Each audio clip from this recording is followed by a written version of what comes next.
Hello everyone, God bless you. Welcome back to Traveler of the Wood. It's time for another update video. I have a couple things I want to talk about today. But firstly, the most important, I would like to ask for your prayers for my wife. If you are unfamiliar with the situation or my channel, my wife has stage 4 breast cancer, and she's having surgery on the 23rd of this month to remove a very aggressive tumor that just kind of showed up out of nowhere. Her cancer has been very under control recently, but a little tumor kind of popped up in the area a couple months ago, and it just grew really fast. And when we got back from Arkansas, we went and met with a breast surgeon who feels confident that she will be able to remove it, which is exciting but also scary at the same time, because we have been told from numerous people up until now that she is not eligible for surgery in that area because the cancer is in her skin and it would make it to where the area wouldn't heal. But we're feeling confident because the breast surgeon is confident that she'll be able to remove it in a way that it will heal. And yeah, so please pray for her and pray for me as we go through this, and pray for her swift recovery from that surgery so we can get back to doing the things that we need to do in our life. Yeah, so if you have been watching my recent videos, I'm sure you are aware that I was in Arkansas for a while. I was there for about 17 days, and my wife was there for about 6 of those days. And I had a lot of really interesting, I guess you could call them epiphanies, while I was in Arkansas.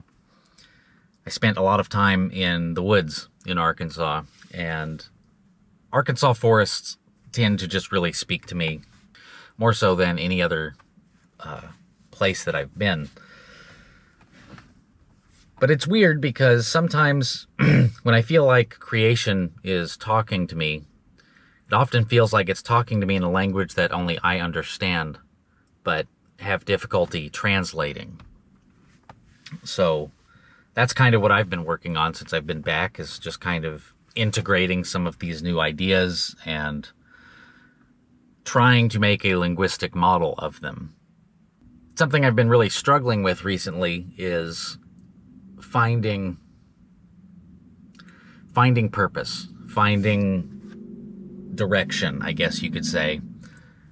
And I really feel like I have a better idea of what I want to do with this channel and what I want to document here.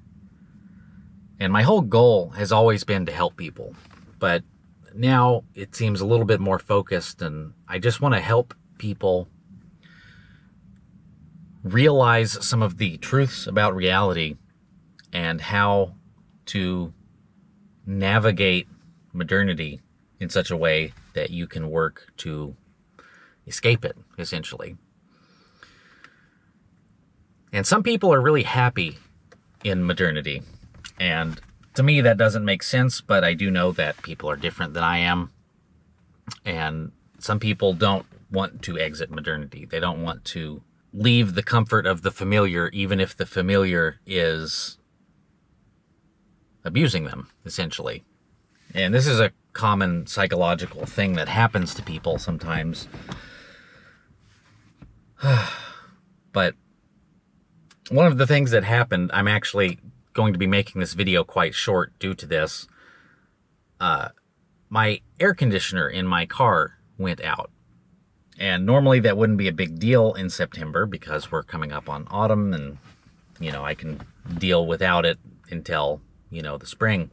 Of course, right now it's about 90 degrees outside, and I've got a few more days of that, and it's just been really hard to drive my car around without air conditioning, which I know is kind of silly, but it's a fairly new car. This is a 2020, and it shouldn't have air conditioning problems at this point. But I'm going to make a whole video about it, actually, because I would like to talk about the planned obsolescence of things and how modern amenities that we have are designed in such a way to be incredibly expensive to work on or fix. And to make a really long story short, if you know anything about air compressors in vehicles, they tend to have a clutch, and the clutch is what engages with the engine that actually turns the compressor on, and my clutch is damaged. It's not working for some reason. So the clutch is not a very big part and can be fixed.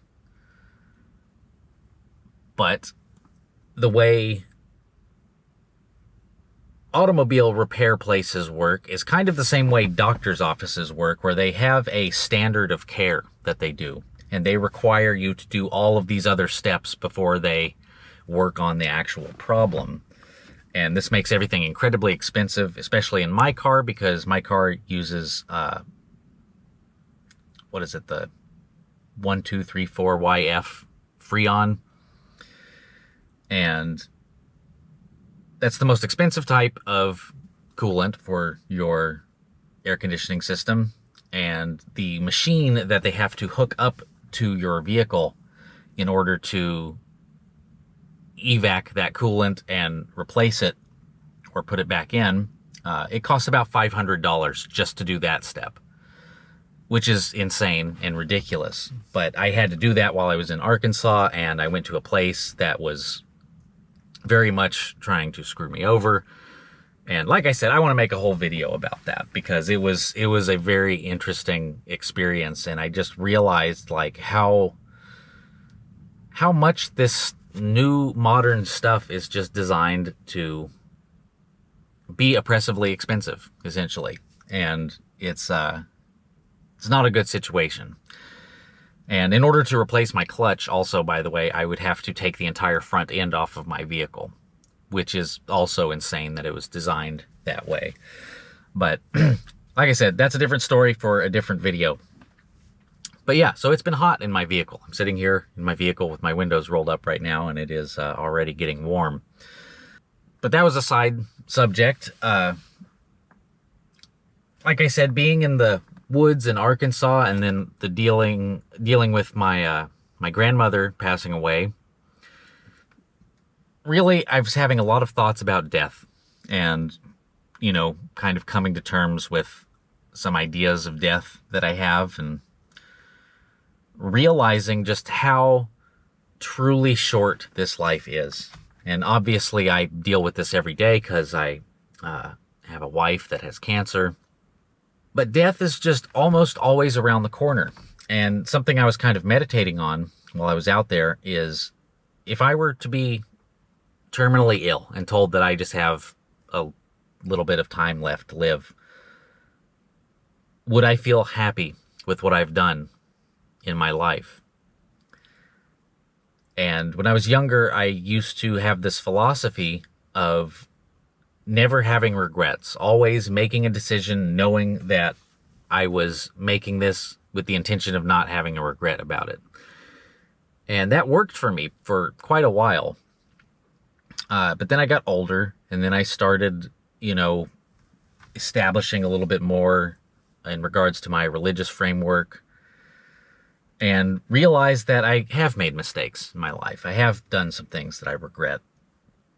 If I were to be on death's doorstep right now, I would not feel good about what I've done with my life so far.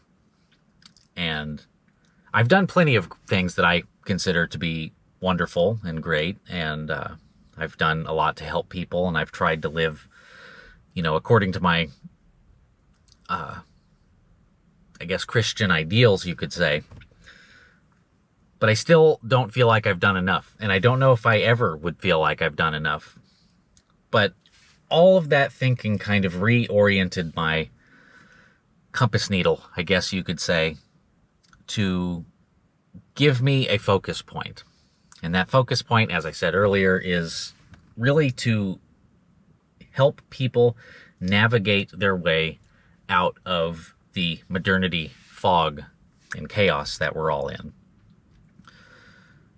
And of course, with all of the stuff going on this week, all of the death and the horrible the violence that has been taking place, one kind of starts to realize that that really is the way of the world, and we have not evolved past violence.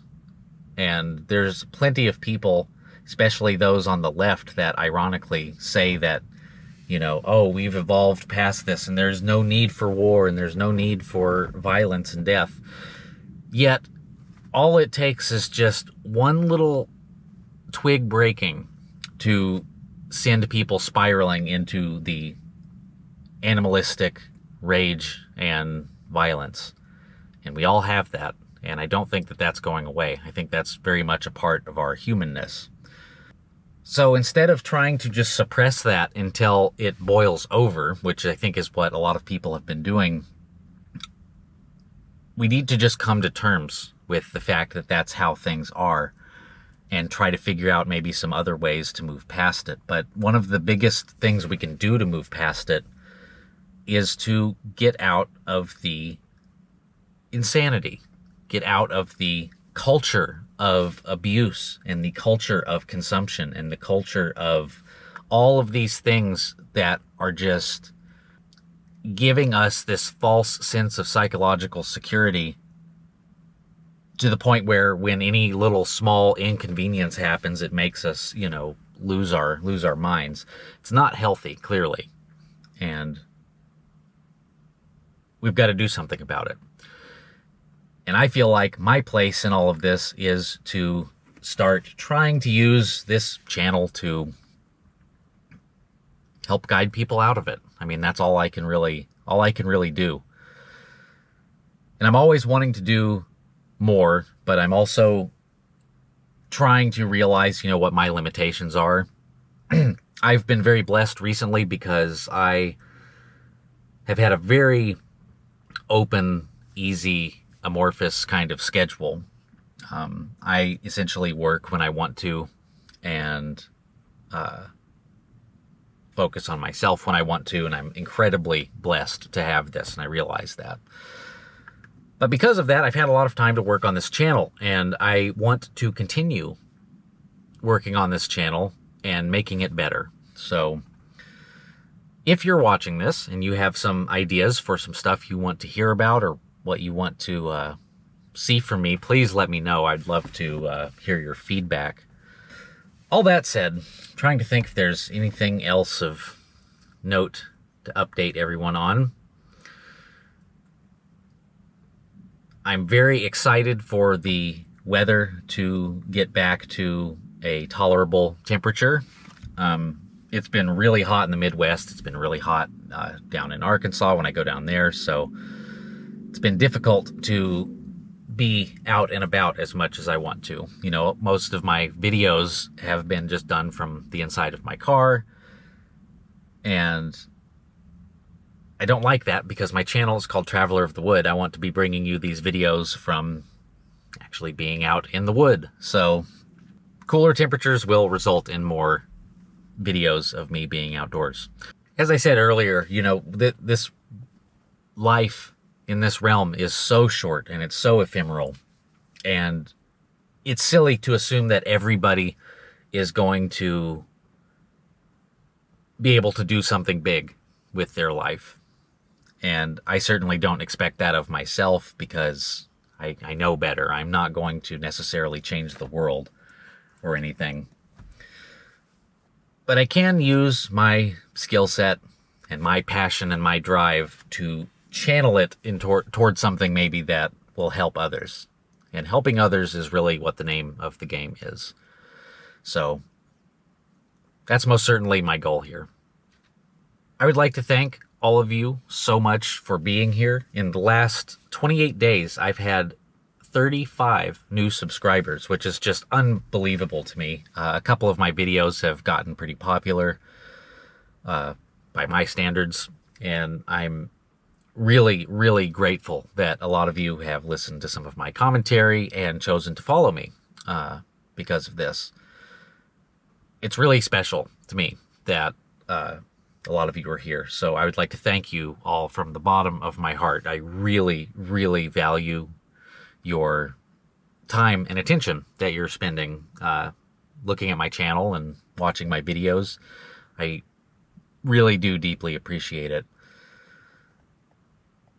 I guess that's all I've got for today. I'm starting to roast now in my car since the sun is shining in it. Thank you all so much for being here, and I hope you all have a wonderful day. God bless you, and we'll see you on the next video.